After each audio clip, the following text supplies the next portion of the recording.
یوگا کے بارے میں کیا حکم ہے؟ کیا ہم کر سکتے ہیں؟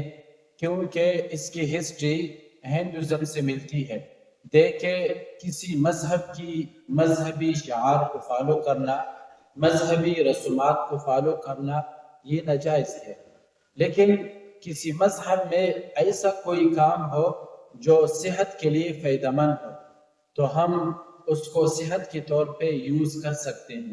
یوگا کے ماہرین کہتے ہیں کہ اس سے آپ کے باڈی کی فلیکسیبلٹی ہے، لچک ہے، یہ برقرار رہتی ہے اور اس سے بڑے فائدے ہوتے ہیں۔